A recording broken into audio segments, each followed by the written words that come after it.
to the Healthy Mind, Fit Body podcast. This is episode number 9, and this is Kevin. And this is Wes. And we are going to delve into number 9er today. How have things been going on your end, Kevin? It's going well. I'm kind of having a little tough time adjusting to this whole clock changing thing with losing that extra hour at night. It's nice to have sunsets at 5 p.m., right? Yeah. It's like your day's over before it starts.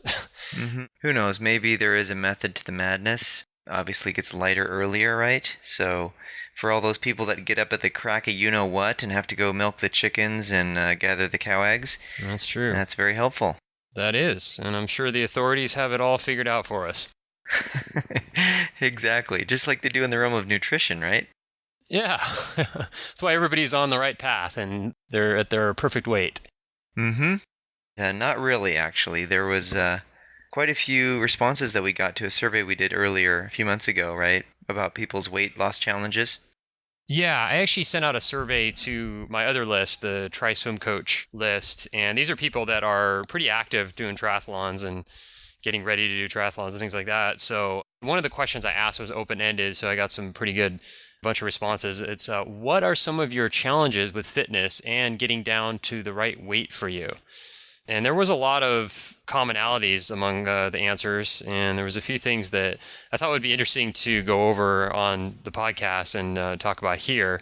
And then also, it'd be nice to hear from some of you guys from the audience what your issues are, what you're struggling with, what your challenges are in terms of losing weight. So definitely, we kind of want to, personalize this and make sure that we're covering all the different facets of this issue and this challenge for people that needs to be covered.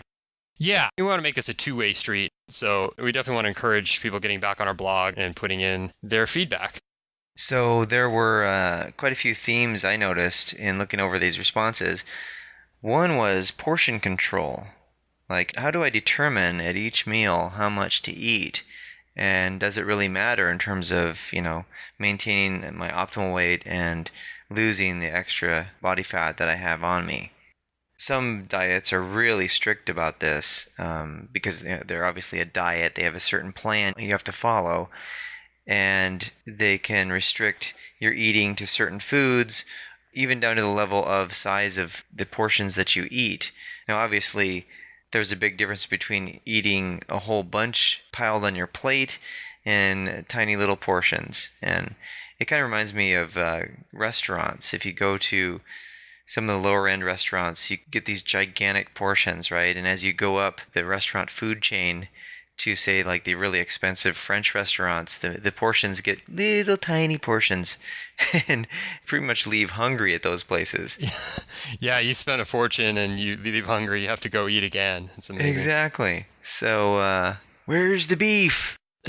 That was for a fast food chain, but most fast food places you get pretty good sized portions, and unfortunately the macronutrient constitution in those portions is all lopsided.